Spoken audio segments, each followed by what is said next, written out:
The Great Hall of the Galactic Council was very old. It had stood for 10,000 years on a planet with no name, only a number. The walls were made of black stone that came from dead stars. The ceiling was so high that clouds sometimes formed inside. Today, 500 species had gathered to make history. Ambassador stood at the center platform. He was tall and thin, with gray skin that looked like wet clay. His people, had ruled the council for 3,000 years. They believed they knew what was best for everyone. Today would announce something that had never happened before. "The council has reached a decision," said. His voice echoed through the hall. "After careful study, we declare the species known as humans to be a threat species." A wave of sounds moved through the crowd. Some species clicked, some hummed, some made noises that could not be heard by ears, but everyone understood. A threat species was the worst thing the council could call anyone. "Humans are dangerous," continued. "They breed too fast, they adapt too quickly, they do not follow the natural order of things. For the safety of all, we prohibit them from leaving their home system. Any human found beyond Earth will be returned. Any ship that helps them will be destroyed." The council members began to vote. One by one, lights turned green across the hall. Green meant yes. The vote was almost perfect. 497 species agreed. Only 3 voted no, and no one cared about their opinion. Smiled, it was done. The humans would stay on their little blue planet forever. They would never spread their chaos to the stars. But did not know something important. The moment to stop humans had already passed. It had passed 3 years ago. Far away in a system the council had forgotten about, Captain looked out the window of his ship. The stars were beautiful tonight. They always were, but tonight they seemed special. Behind him, 12 colony ships waited in the darkness. Each ship carried 50,000 people. Each person carried a dream. "Captain," said a voice behind him, "we are ready." Turned around, Commander stood at the door. She was young, only 32, but her eyes were old. She had seen things that made people grow up fast. War, hunger, the death of hope. But she had also seen something else. She had seen humans refuse to give up. "All 12 ships?" asked. "All 12, 600,000 people waiting for your word." Walked to his chair and sat down. The chair was old and worn. It had belonged to his father, who had died building this ship. His father had believed that humans deserved more than one small planet, believed it too. "The council will not be happy," he said. Laughed. It was a short, bitter sound. "The council does not know we exist. They think we are still fighting each other on Earth. They think we are too stupid to reach the stars. They will learn." "Yes, but by then it will be too late." Pressed a button on his chair. His voice went out to all 12 ships. "This is Captain. Today we begin something new. Today we leave behind the old world and all its problems. Today we become something more than what we were. Some people think humans are weak. Some people think we are dangerous. They are right about one thing. We are dangerous, but not to them. We are dangerous to fear. We are dangerous to despair. We are dangerous to anyone who says that things cannot change." He paused. In the silence, he could hear his own heart beating. 300 years ago, my ancestors lived in a small village. They had nothing, no money, no power, no hope, but they had each other. They worked together. They helped each other. They built something from nothing. That is what humans do. That is what we will do again. Not because we want to conquer, not because we want to rule, but because we want to live. We want our children to see the stars. Looked at, she nodded. "Start the engines," he said. "We are going home, our new home." The 12 ships moved as one. Their engines burned bright blue against the darkness. In a few hours they would be gone. In a few weeks they would reach their destination. In a few years they would build cities and farms and schools. They would make a new world. On the council planet finished his speech. The other ambassadors congratulated him. They said he had done a great thing. They said the galaxy was now safe, believed them. He went home to his family and told them the good news. He slept well that night. He did not know that while he slept, humans were already spreading across the stars. He did not know that the prohibition he had just announced was already meaningless. He did not know that history was being made without him. The next morning received a report. It was from a small observation station near the edge of known space. The report said something strange. It said there were lights in a system that should be empty. Read the report and threw it away. It was probably a mistake. Those stations always made mistakes. But it was not a mistake. The lights were human ships, and there were more lights every day. Captain and his people landed on a planet they called New Dawn. It had blue oceans and green forests. It had mountains and rivers and wide open plains. It was beautiful, and it was theirs. Stood next to, as they watched the sun set for the first time on their new world. "Do you think the council will find us?" she asked. "Eventually," said. "But by then we will not be alone, we will be many, we will be strong, and we will not go back." Nodded, she understood. This was not just about finding a new place to live. This was about becoming something new, something the galaxy had never seen before. In the great hall of the Galactic Council, the black stone walls stood silent. They had seen empires rise and fall. They had seen species come and go. Now they would see something different. They would see humans. The council had made their decision, but the humans had made theirs too. And in the end, the humans would win. Not because they were stronger, not because they were smarter, but because they never stopped trying. They never stopped hopping. They never stopped moving forward. The moment to stop them had already passed. The council just did not know it yet. 3 years passed like water through fingers. On the council planet, ambassadors held meetings. They wrote documents. They made speeches about how safe the galaxy was. They congratulated themselves on stopping the human threat, but they never actually checked if their plan was working. It was not working. Engineer Ho was a small man with big ideas. He had hands that were always dirty from working on machines. His hair was always messy. His clothes were always old, but his mind was sharp like a knife. He stood in a workshop on New Dawn, looking at something that would change everything. "It works," he said. His voice was quiet, like he could not believe his own words.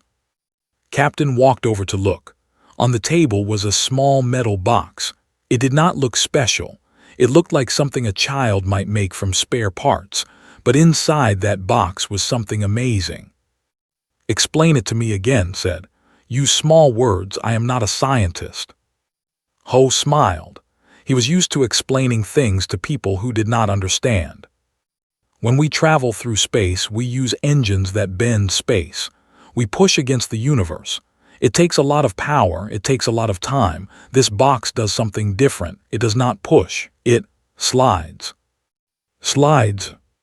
"Yes, imagine you are walking through deep snow. Every step is hard. You get tired quickly. Now imagine you have skis. You do not walk anymore. You slide. You move faster with less effort. This box is like skis for spaceships." Looked at the box again. "How much faster?" 3 times, maybe 4, and it uses half the power." Was quiet for a long moment. He understood what this meant. With this technology, they could reach new systems in weeks instead of months. They could spread faster than anyone thought possible. They could be everywhere before the council even knew they had left. "Build more," said. "Build as many as you can."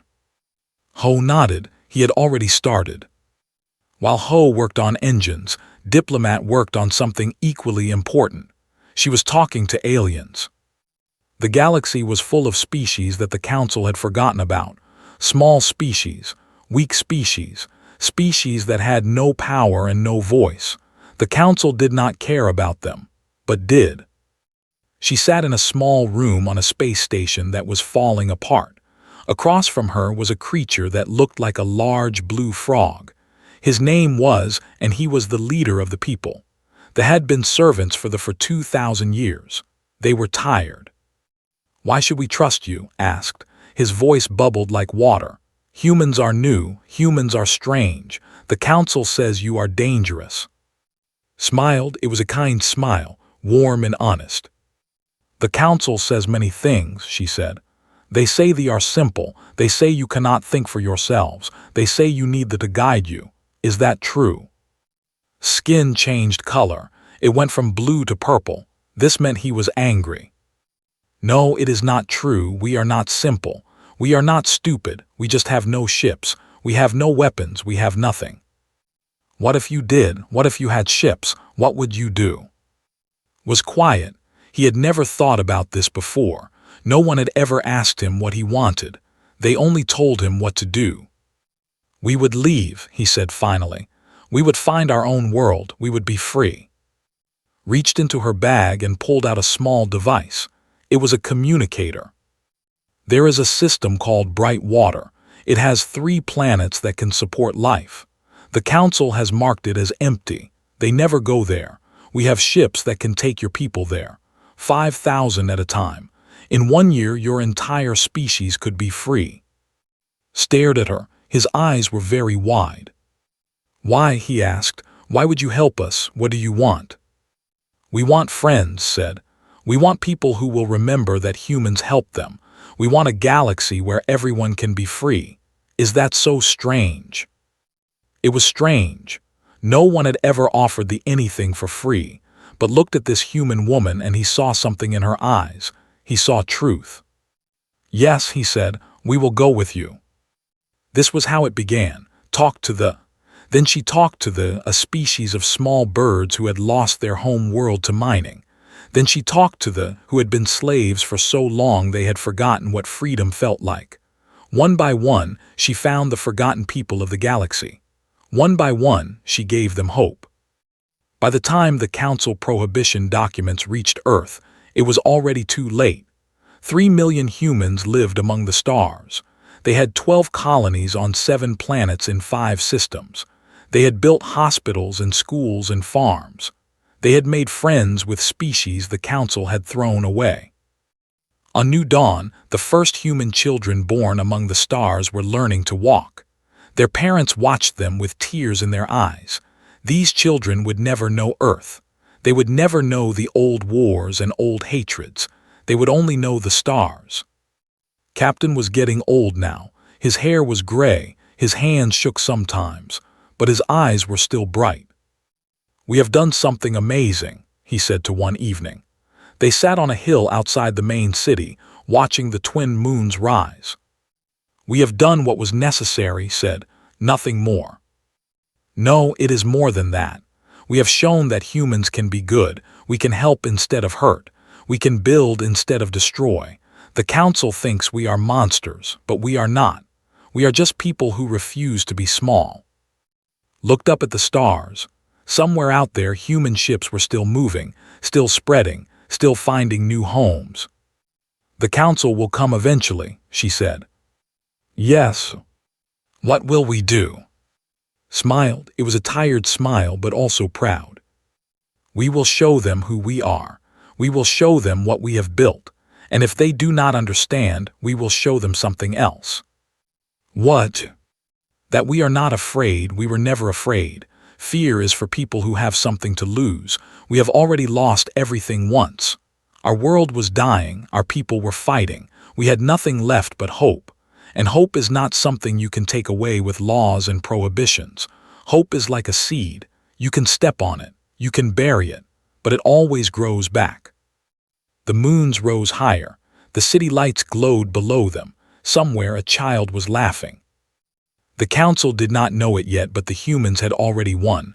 Not through war, not through conquest, but through something simpler and stronger, through kindness, through hope, through the simple act of helping others when no one else would. The prohibition was just words on paper. The humans had already written something better. They had written their names across the stars.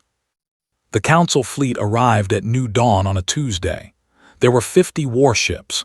Each one was bigger than a mountain. Each one carried weapons that could destroy cities in seconds. They moved through space like sharks through water, slow and deadly. Admiral commanded the fleet from his flagship, the Eternal Order. He was the nephew of Ambassador, and he had been given this mission as a gift. It was supposed to be easy. Go to the human colonies, tell them to leave, watch them run away in fear, then come home as a hero. Admiral did not expect what he found. "Sir," said his second-in-command, a nervous named Kell, "we are getting strange readings." "What kind of readings?" "Ships, sir, human ships. There are many of them." Walked to the viewing screen. His gray skin went pale when he saw what was waiting for them. There were over 200 ships between the fleet and the planet, but they were not warships. They were cargo ships, mining ships, transport ships. They were the ships that humans used for work, not for fighting. They had been changed. Weapons had been added. Shields had been built from spare parts. They looked ugly and strange, like toys made by children. Laughed, "This is their defense. These broken machines. This will be even easier than I thought." But Admiral Jin, who commanded the human fleet, was not worried. He sat in the captain's chair of a ship that used to carry rocks from asteroid mines. The chair was uncomfortable. The controls were simple. The whole ship smelled like dust and metal, but Jin was calm. "Sir," said his pilot, a young woman named, "the Council fleet is hailing us." "Put them through." Admiral's face appeared on the screen. He looked proud and cruel. "Human ships," said, "you are in violation of galactic law. The Council has prohibited your species from leaving Earth. You will shut down your engines and prepare to be escorted back to your home world. If you do not comply, we will use force." Jin leaned forward. His face was tired but calm. "Admiral, thank you for coming all this way. I am sorry to tell you that we will not be leaving. This is our home now. We have built lives here. Our children were born here. We are not going anywhere." His eyes went wide. No one had ever refused a council order before. No one was that stupid. "You cannot refuse. We have 50 warships. You have, whatever those things are. This is not a fight you can win." Jin smiled. It was a strange smile, not happy or sad, just knowing. "You are right. We cannot win. Not in the way you think, but here is something you do not understand about humans. We do not need to win. We just need to survive. We just need to buy time. Every minute you spend talking to us is a minute our people on the planet can prepare. Every hour you wait is an hour more children can get to safety. You can destroy us, Admiral, but you will not do it quickly, and you will not do it easily." Was confused. This was not how things were supposed to go. The humans were supposed to be scared. They were supposed to surrender. "You would die for this?" asked. "For some rocks in space." "Not for rocks," Jin said. "For freedom, for the right to choose our own future, for our children. Yes, Admiral, we would die for that. Would you?" The question hung in the air. Had never thought about it before. He fought because he was ordered to. He followed rules because that was what you did. But would he die for the Council? Would he sacrifice everything for people who saw him as just a tool? "You have 1 hour," said finally. "Then we attack." The screen went dark. Jin turned to his crew. "Battle stations. Tell all ships to prepare for combat, and send a message to the planet. Tell them to hide the children." The next hour was quiet. Both fleets waited in space, watching each other. On New Dawn, families gathered in underground shelters. Children who did not understand what was happening played games while their parents tried not to cry. Captain, now very old, stood on a hill and watched the sky. "They are really going to do it," said, standing beside him. "They are really going to attack." "Yes, but Jin will hold them. He has to." "For how long?"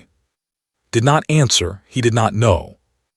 The hour ended. Admiral gave the order. The Council fleet moved forward. Their weapons began to charge. Jin watched them come. "All ships," Jin said. "Remember what I told you. We are not trying to win. We are trying to delay, hit them and run. Never stay in one place. Make them chase us. Make them waste time and ammunition. Every second we give our people is a gift." The first shots were fired. The battle began. It was chaos. Human ships moved in ways that made no sense. They did not fight in lines like proper fleets. They scattered. They dodged. They hid behind asteroids and came out shooting from unexpected angles. They were fast and unpredictable and absolutely insane. The Council ships were bigger and stronger. Their weapons were more powerful, but they were slow.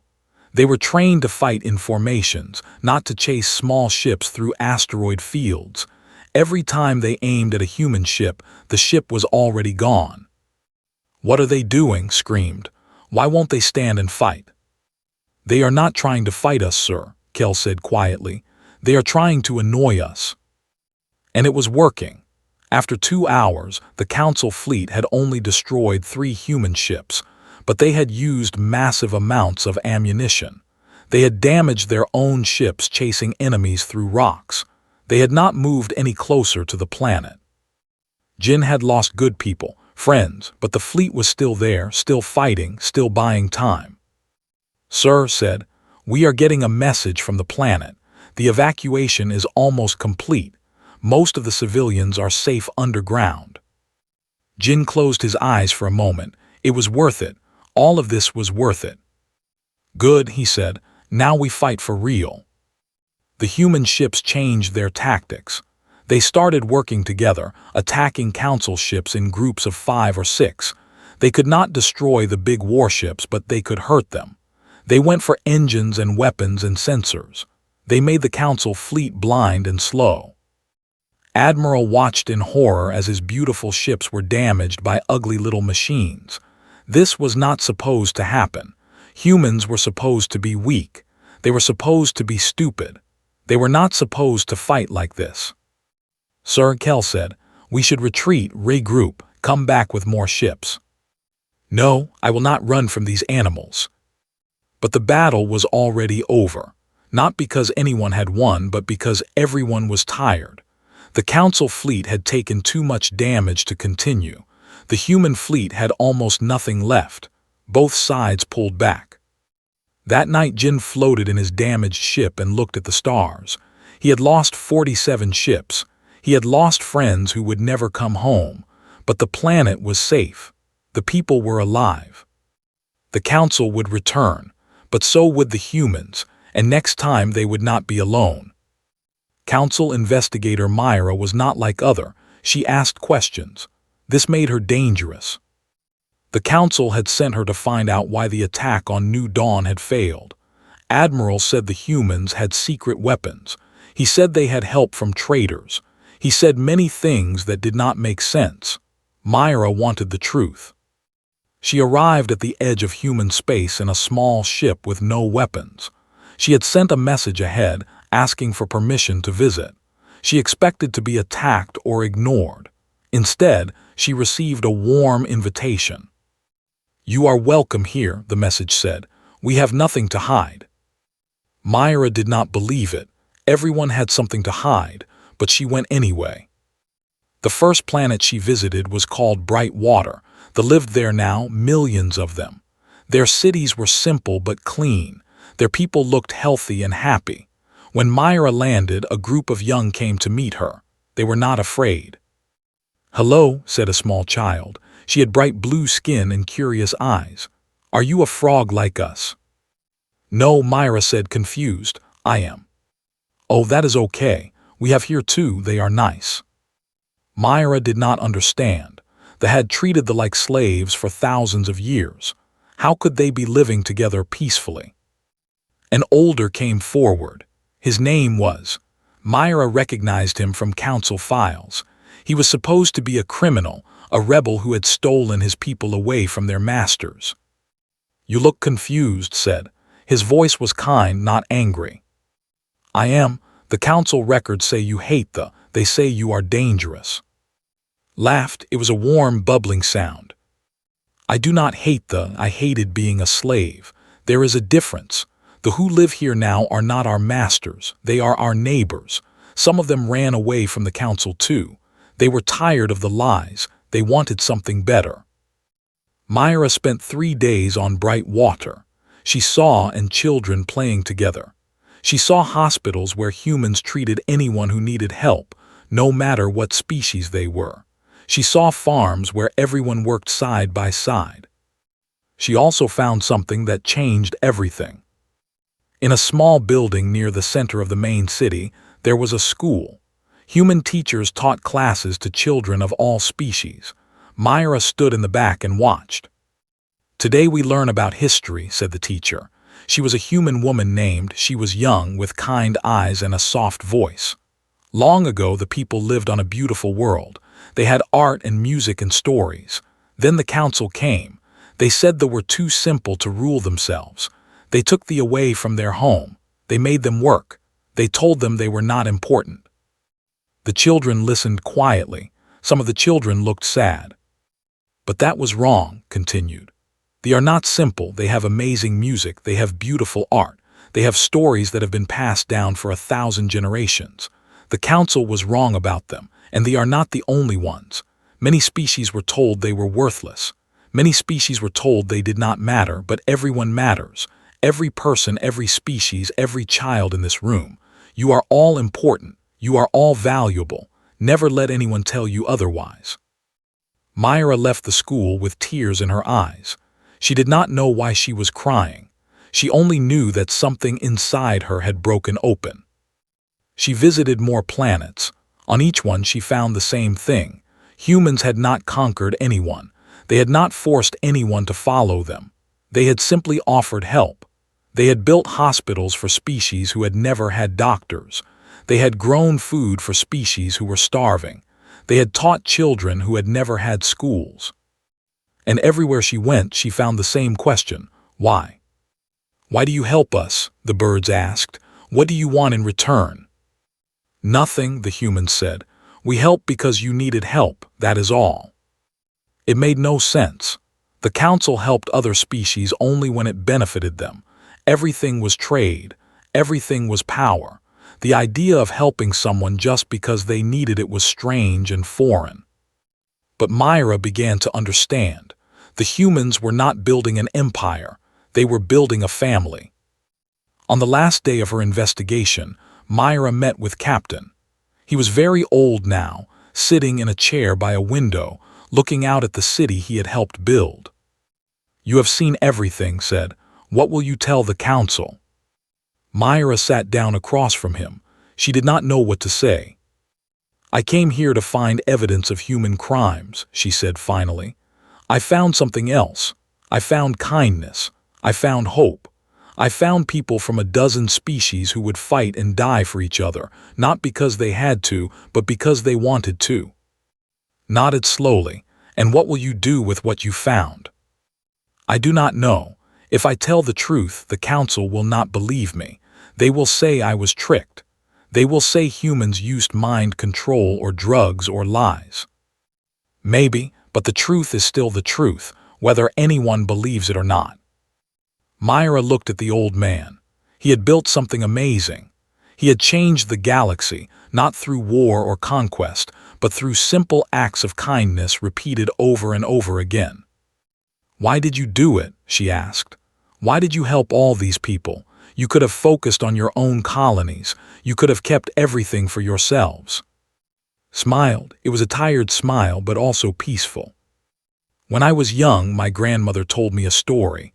She said that humans are like water. We flow around obstacles. We find new paths. We adapt and change.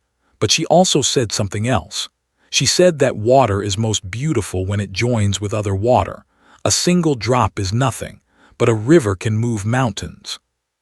He looked out the window at the city below, full of humans and even some who had left the council behind. "We are all drops in the same river, all of us, every species, every person. The council wants to build walls to separate everyone to keep power for themselves, but walls do not stop water. Eventually it finds a way through.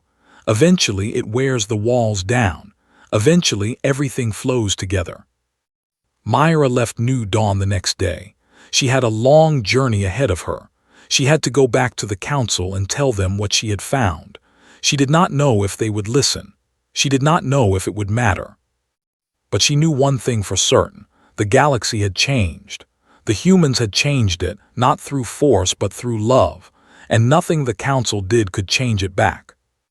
The prohibition was still in place, the laws still existed, but the oppressed species of the galaxy had found new friends. They had found hope, and they were no longer alone. The moment to stop this had passed long ago. Now there was only one question left: what would happen next? Investigator Myra stood before the Galactic Council. The Great Hall was silent. 500 species watched her with curious eyes. Ambassador sat in his high chair, looking down at her like she was an insect. "You may give your report," said. His voice was cold. Myra took a deep breath. She knew what she was about to do would change everything. It might destroy her career.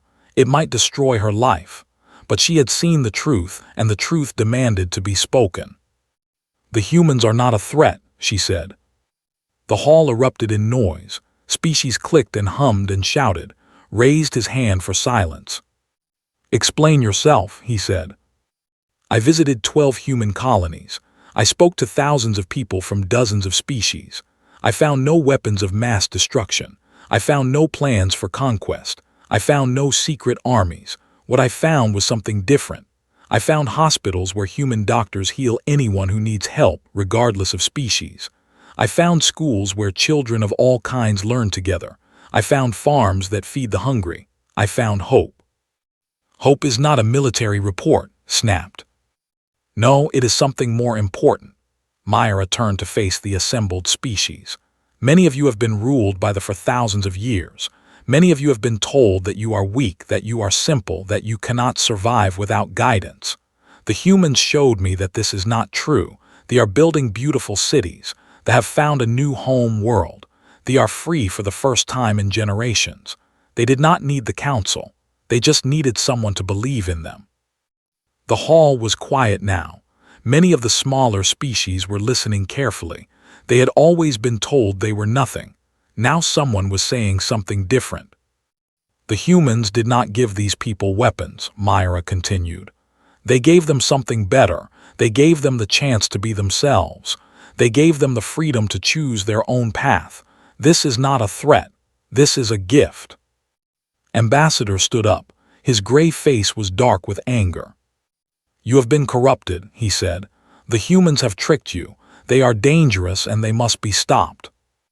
"Then stop them yourself." Everyone turned to see who had spoken. A small door at the side of the hall had opened.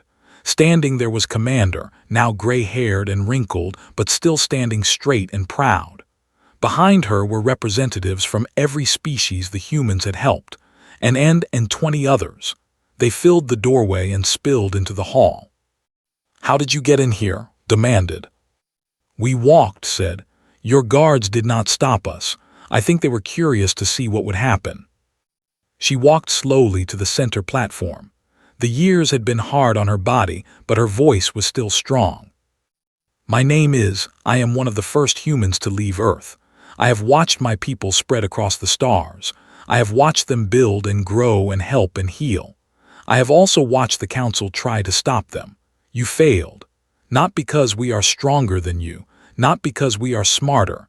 You failed because you do not understand something important." She paused and looked around the hall. Every eye was on her. "You cannot stop an idea. You cannot kill hope. You can destroy ships. You can burn cities. But as long as there is one person who believes that things can be better, you have already lost. The humans believed that the galaxy could be more than it was. We believed that every species deserves a chance. We believed that kindness is stronger than cruelty. And we were right." Gestured to the crowd behind her. "These people came here today to make a choice. The old council is broken. It serves only the powerful. It has forgotten the small and the weak. We offer something new, a new assembly where every species has a voice, where the big and the small stand together, where decisions are made by everyone, not just the ones who have ruled for thousands of years." The hall was completely silent now, even had nothing to say. A representative stepped forward. It was old now but still strong. "The stand with the humans," he said. A representative came next, a small bird with bright red feathers. The stand with the humans. One by one, species stepped forward. The small furry creatures called loom, the tall thin beings called seer. Species that had been silent for generations now raised their voices. We stand with the humans. We stand with the humans. We stand with the humans. The words echoed through the hall. With each voice, the old order cracked a little more. The council that had ruled for 10,000 years was falling apart, not through war, but through something much more powerful, through unity, through hope. Ambassador looked around at his crumbling empire. His face was pale. His hands were shaking. "You cannot do this," he whispered. "This is not how things are done." Looked at him with something that might have been pity. "You are right, this is not how things were done. But things change. They always do. The question is whether you will change with them or be left behind." The vote was held that same day. It was not even close. 412 species voted to dissolve the old council and create something new, something better. The Galactic Assembly was born. That night there was a celebration on New Dawn. Fireworks lit up the sky. Music played from every building. Species who had been strangers danced together in the streets. For the first time in a long time, the galaxy felt like a family. Stood on the same hill where she and Captain had watched the moons rise so many years ago. Was gone now, passed away peacefully in his sleep just 6 months before. But she felt like he was still there, watching.